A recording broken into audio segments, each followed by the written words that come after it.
There are some other trends that are kind of underpinning the social web. One of them is personalization, and this is becoming more and more important. Most of you have probably visited the BBC website at one point or another, but you might not have known that you've got these little features called widgets available.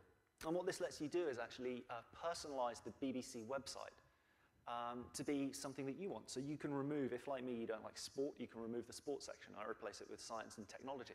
Maybe you do like sport and you want to get rid of science and technology and add a travel section. That's fine too, but the point is you're making the BBC website your experience as opposed to a generic one that's the same for everyone. We see it in Google as well with these things called search stars. If I do a search here for travel, when I'm logged in, there are these stars next to each of these little search results, and I can click those. And what it means is the next time I do that search, it'll come up at the top with a little star. It's kind of gone off the side of the screen, so you'll have to believe me, but there's a little star there, and that's actually because I've now decided that that's an important result for me for this search, we'll flag it at the top for you, and people are starting to use these as bookmarks. Even my mum, I was surprised to see. I saw her last weekend. She's using these. I didn't think she'd notice something like that, but she started clicking them. She loves them. And we're seeing, millions of users annotating these every day.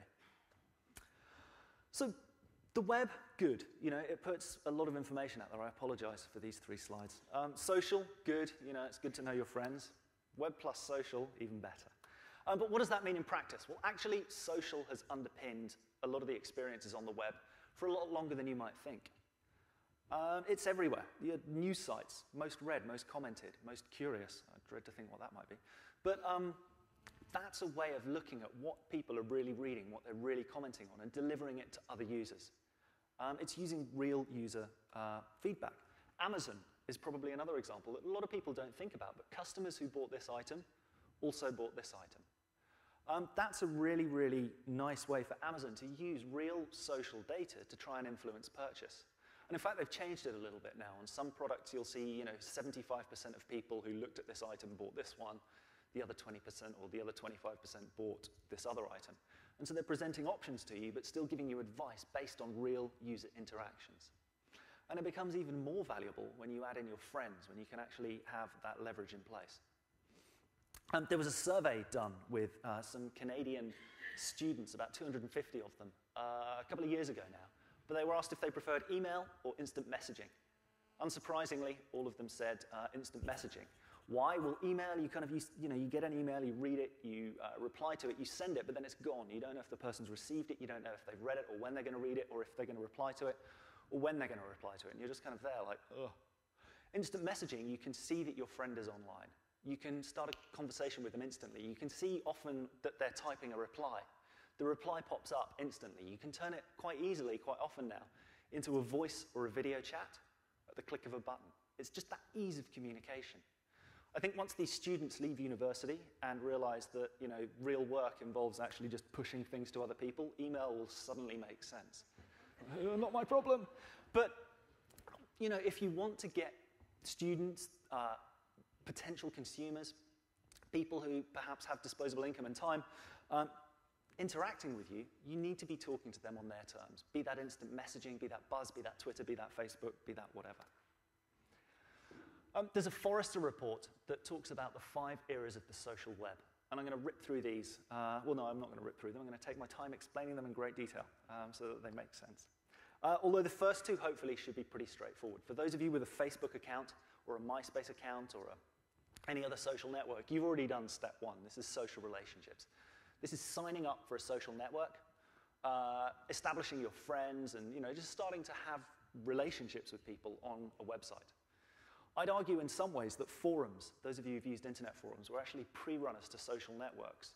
And it was actually just that social networks kind of flipped the focus of a forum away from the conversation and onto the user profile. Because conversations still happen on social networks, but it's more about looking at your friends' pages and pictures and seeing who they're connected with and playing Farmville. Next, social functionality. And actually, that is things like Farmville. If you've used Facebook Photos are an application. They extend the core functionality of the platform. Farmville, Mafia Wars, I know David's going to cover some of these in cloud computing. Buddy Poke, if you've seen that, Super Poke, and so on. It's this idea that The social network is more than just a place to make friends. It's a place to actually do things and use applications, interact with your friends. There's an application, I mean, the power of social is strong. There's an application called TypeRacer that measures how many words you type a minute. You know, curious to know how it might work, I kind of fired it up, and I was like, oh, okay, some of my friends are already registered, interesting. And on a Sunday afternoon, went through, and it gives you film quotes and music quotes and asks you to type like a chunk of words and then measures your words per minute. And I think my first one was 52 words per minute, but that only put me third of my friends list, so I spent the next 3 hours on a Sunday sitting there typing as quickly as I could. Because it's the draw, you want to beat your friends, no matter how inane the task. As soon as you stick a leaderboard in front of someone, they feel compelled to get to the top, especially when it's people they know. The next section, social colonization. Now, this is where it starts to get really interesting. This is the idea that, well, let me ask a question first. How many people have ever registered on a website? Probably most of you for something or other, right? And how many people have lied during one of those registrations? Yeah, again, you see, still a few hands up. And those of you who haven't put your hands up, you're not telling the truth, you have lied. Or you've omitted data, or you've just thought this form is overly long and you can't be bothered with it. Social colonization allows you to log into a third-party website using the credentials, the username and password from another website. So let's say you've already signed up with Facebook. You can connect to, you can use Facebook Connect to log into another website. And that means using your Facebook login. And that's good for two reasons. For me as a user, it means that I'm not lying on a website form. You know, I'm not having to be presented with another form. I'm not having to go through the rigmarole of filling in that form and clicking on an email and, you know, all that stuff to verify my, who I am. For the website, it's even more important. You know, some of you put up the fact that you lie when you register on a website. In fact, most websites will skew users towards Beverly Hills or Schenectady. The reason for this is Schenectady is zip code 12345, Beverly Hills 90210. It's absolutely true.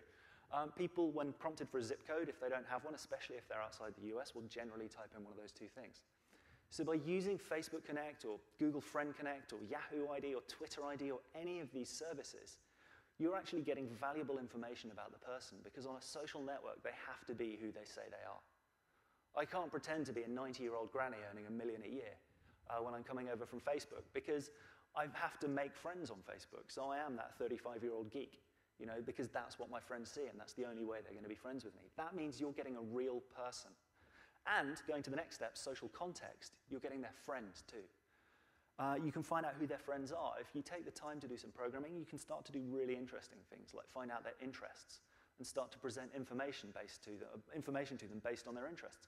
If they've put in their interests on Facebook that they like kayaking, and they've come to one of your websites that has, you know, water sports, don't present to them everything else, just take them straight to the kayaking section. Find out which of their friends like kayaking and start to say, well, you know what, we've got a group discount for 4 people because we can see 3 of your friends like kayaking too. Now, that's not easy. It does require some programming, but this stuff's possible today. Final section, social commerce. Now, this is the idea that when you get a group of people together, they'll discuss their ideal, whatever it might be, their ideal holiday, their ideal product. Traditionally, companies have built a product, then they've had to go out and market it and find people who want to buy it. Social commerce is turning that on its head by finding a group of people who want something and actually building it to their specification, and then just rocking up and going, here it is, buy it. Dell have done this successfully recently with something called Dell Swarm. Now, I don't know how many of you have bought a computer from the Dell website, but it's quite nice. They've got a configurator. You kind of go through and you pick all the bits you want, and it spits out a price at the end. And typically for businesses, they'll give you a discount when you order in bulk. But they thought, well, what about we do this for consumers? What about we actually allow consumers to get a bulk discount? Well, what they did was then say, at the end of your configuration, every friend that you could get to buy the same configuration of computer using your reference ID would earn the group as a whole a further discount. And they actually pitched it quite cleverly. They aimed it at the back-to-school market. So, you know, Mrs. Jones bought a laptop for young Timmy and then sent that link out to all the other parents who were like, well, the Joneses have got one, we need one for our kid too. But actually, that wasn't a bad thing, because again, if they'd been thinking about it, they still earned themselves a discount.